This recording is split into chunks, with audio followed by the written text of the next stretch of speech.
प्रणाम, मैं गरिमा सिंह। आज बात करूंगी चुनावी राज्य बिहार की, जहां इसी साल के आखिर तक विधानसभा चुनाव हो जाएंगे और नई सरकार बनती दिखेगी। लेकिन सबसे बड़ा सवाल यह है कि इस बार ऊंट किस करवट बैठता हुआ दिखेगा, क्योंकि पिछले 20 साल की अगर मैं बात करूं तो लगातार 20 साल से बिहार की सत्ता का जो केंद्र बिंदु है, सेंटर पॉइंट है, वो है नीतीश कुमार। 9 बार मुख्यमंत्री पद पर शपथ ग्रहण कर चुके हैं। कोई फर्क नहीं पड़ता लालू प्रसाद यादव से हाथ मिला ले, महागठबंधन में शामिल हो जाएं, या फिर प्रधानमंत्री नरेंद्र मोदी से हाथ मिलाकर एनडीए में चले जाएं। दोनों खेमों में मुख्यमंत्री पद की सीट जो है वो नीतीश कुमार के लिए आरक्षित है। अब ऐसा क्यों? ये बड़ा ताज्जुब भी है। दरअसल ये देश के किसी और राज्य में ऐसा हुआ भी नहीं कि एनडीए में चले जाएं तो मुख्यमंत्री और महागठबंधन में आ जाएं तो भी मुख्यमंत्री। दरअसल इसका जो बड़ा कारण है वो है एक स्पेसिफिक बंधा बंधाया वोट बैंक, तकरीबन 16% का, जो नीतीश कुमार के साथ है। सेक्युलर नेता की छवि है। बीजेपी के साथ जाएंगे तब भी मुसलमानों के हित के बयान देते नजर आते हैं नीतीश कुमार, आते रहे हैं, और बड़ी तादाद में मुसलमानों का वोट बैंक भी हासिल हुआ जेडीयू को, नीतीश कुमार को। लेकिन आज इस पर बात इसलिए हो रही है क्योंकि चुनावी राज्य में दरअसल मुस्लिम संगठनों ने बगावत का झंडा नीतीश कुमार के खिलाफ बुलंद कर दिया। 43 सीटें आई थी पिछली बार 2020 में, अब ये 43 सीटें किंग मेकर बना देती है नीतीश कुमार को। लेकिन अब ये जो झंडा बुलंद बगावत का हुआ है, पूरे बिहार में ये चर्चा है कि नीतीश कुमार अपनी सेक्युलर की छवि जो है, सेक्युलर नेता की, वो बचा पाएंगे क्या? क्योंकि 23 तारीख को इफ्तार पार्टी दी थी मुख्यमंत्री हाउस में नीतीश कुमार ने। सारे मुस्लिम संगठनों ने बाकायदा विरोध दर्ज किया, और सिर्फ बॉयकॉट नहीं किया, बहिष्कार नहीं किया, बल्कि एक लंबी चौड़ी चिट्ठी जारी कर दी, जिसका जिक्र मैंने अभी कुछ दिन पहले प्रोग्राम में भी किया था। क्या बयान क्या आया इस चिट्ठी के मार्फत? मैसेज है ये स्पष्ट नीतीश कुमार को कि धर्मनिरपेक्ष शासन और अल्पसंख्यकों के अधिकार की सुरक्षा के वादे पर आपने सत्ता हासिल की थी। भाजपा के साथ आपका गठबंधन अतार्किक और असंवैधानिक वक्फ संशोधन बिल को आपका समर्थन आप ही के वादों का खुल्लम खुल्ला उल्लंघन है, ये याद दिलाया जा रहा है नीतीश कुमार को। और आखिरी लाइन क्या है कि अगर वक्फ बिल कानून की शक्ल इख्तियार करता है तो आप और आपकी पार्टी जदयू को इसका मुकम्मल जिम्मेदार ठहराया जाएगा। ये मुस्लिम संगठनों ने झंडा बुलंद कर रखा है। चिराग पासवान की भी इफ्तार पार्टी का विरोध किया, बॉयकॉट किया। लेकिन कल बयान आया असदुद्दीन ओवैसी का।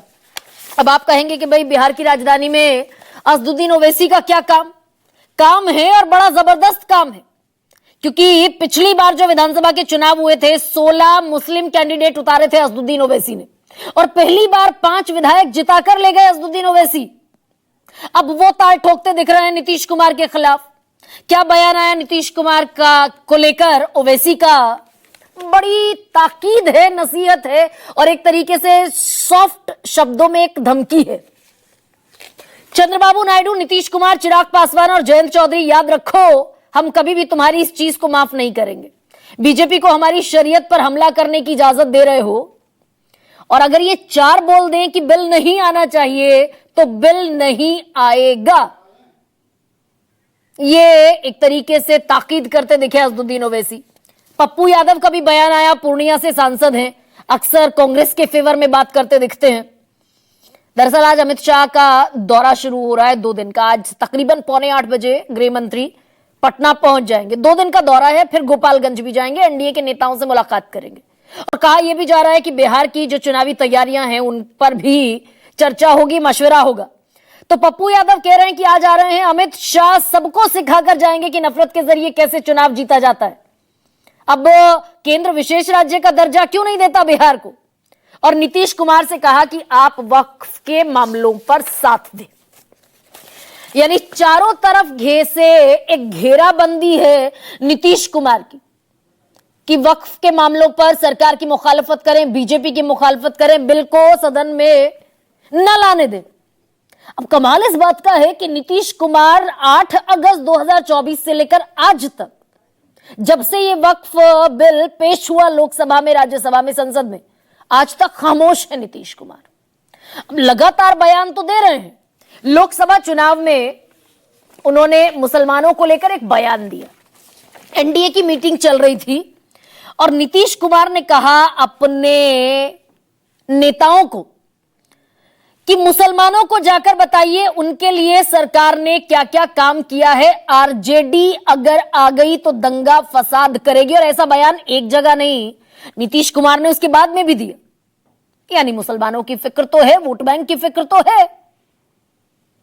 तो फिर वक्फ पर इतनी लंबी खामोशी, इस बिल पर इतनी लंबी खामोशी क्यों है नीतीश कुमार की? अब यहां पर यह समझना भी जरूरी है कि ये जो मुसलमान हैं बिहार में, इनकी ताकत कितनी है, कितना बड़ा वोट बैंक है ये, और ये नीतीश कुमार को डेंट पहुंचाने की स्थिति में है क्या? तो पूरे बिहार में 243 सीटें हैं विधानसभा की। बहुमत का आंकड़ा हो जाता है 122 और इनमें से 47 सीटें ऐसी हैं जहां 20 से 45% के आसपास मुस्लिम वोट बैंक है, यानी कि डिसाइसिव है 47 सीटें, 1/5वां हिस्सा। और अगर सीमांचल के 4 जिले और बताऊं मैं, किशनगंज, अररिया, कटिहार और पूर्णिया, यहां तो और भी ज्यादा तादाद मुसलमानों की है। अब हुआ क्या, दरअसल ओवर द इयर्स 2015 से अगर मैं शुरुआत करूं तो 2015 में नीतीश कुमार ने 7 मुसलमानों को टिकट दिया था, 7 में से 5 जीत कर आ गए। 2015 में नीतीश एनडीए के, यानी कि प्रधानमंत्री नरेंद्र मोदी के साथ नहीं थे, लालू प्रसाद यादव के साथ थे। तो 7 को टिकट दिया, 5 जीत कर आ गए।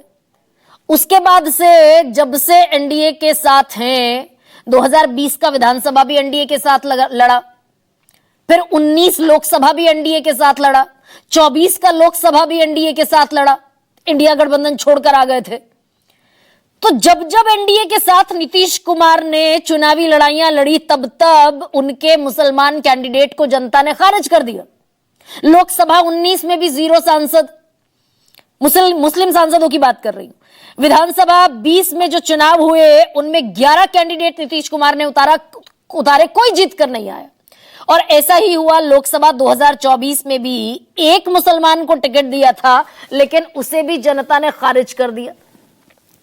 अब क्या, जब जब नीतीश कुमार बीजेपी के साथ खड़े होते हैं, मुसलमान खफा हो जाता है, वोट नहीं करता नीतीश कुमार को, और इसीलिए घटते घटते जो विधानसभा में सीटों की तादाद रह गई जेडीयू की, वो रह गई 43, मात्र 43 सीटें। उससे बड़ी पार्टी तो बीजेपी बन गई बिहार में 74 सीटों के साथ। आरजेडी सबसे बड़ी पार्टी है, 75 सीटें। तो क्या इस हवा का, ये जो हवा बह रही है नीतीश कुमार के खिलाफ, इसका फायदा भी उठाने की कोशिश में है आरजेडी और कांग्रेस? इधर नीतीश कुमार खामोश हैं कि भाई इधर जाऊं या इधर जाऊं, वक्फ पर क्या करें। 370 पर सरकार का साथ दिया, ट्रिपल तलाक पर सरकार का साथ दिया, वक्फ पर खामोशी है। दूसरी तरफ लालू प्रसाद यादव और आरजेडी के दूसरे जो चश्मो चिराग है तेजस्वी, वो बीमार होने के बावजूद लालू प्रसाद यादव को लेकर पहुंच गए थे विरोध प्रदर्शन में। पटना के विरोध प्रदर्शन में, गर्दनी बाग में मुसलमान संगठनों का जो विरोध था, और क्या कहते दिखे वहां कि इंशाअल्लाह जीत हमारी होगी अगर हम सब मिलकर चुनाव लड़े। अब इसमें कोई दो मत नहीं है कि 2020 के चुनाव में नीतीश के बगैर 75% मुस्लिम मतदाता गया था महागठबंधन के साथ, 75%, और एनडीए को मिलता दिखा था मात्र 5% वोट, बीजेपी प्लस जेडीयू। तो क्या अब इस नाराजगी का खुला खुला फायदा होता दिखेगा आरजेडी और कांग्रेस गठबंधन को? हालांकि वहां भी अभी तक बहुत सारे मुद्दों पर पत्ते खुलने बाकी हैं कि भाई जीत गया अगर आरजेडी कांग्रेस गठबंधन तो चेहरा कौन होगा। कांग्रेस पत्ते खोलने को तैयार नहीं है, कन्हैया कुमार को आगे कर दिया है और लगातार रैलियां कर रहे हैं कन्हैया कुमार। तो आज इसी पर मैं बातचीत करूंगी, इसी पर चर्चा करेंगे। शुरुआत उन बयानों के साथ कर रही हूं जिन्होंने बिहार की पॉलिटिक्स को अनसर्टेनिटी की तरफ पहुंचा दिया। सुनिए जरा। और चंद्रबाबू नायडू, नीतीश कुमार, चिराग पासवान और जयंत चौधरी याद रखो, हम कभी भी तुम्हारी इस चीज को माफ नहीं करेंगे। तुम हमारी शरीयत पर हमला जो करने की इजाजत बीजेपी को दे रहे हो। वक्फ बिल के सवाल पर मुसलमानों को कतई बिहार में भयभीत होने की जरूरत नहीं है। जेपीसी में पार्टी के सुझावों के जरिए अपनी बात रख चुके हैं, जिसे बिल के मसौदे में भी शामिल किया गया है। बिहार में चुनाव आने वाला, पहले भी हमने कहा था, हर 2 दिन पे कोई ना कोई कूद करके बिहार आएगा। तो ऐसे में आज का सबसे बड़ा सवाल आपके सामने रखते हैं। वक्फ पर फंस गए नीतीश चिराग, ओवैसी ने लगाई आग और साथ नहीं मुसलमान, तो 2025 नीतीश के लिए मुश्किल।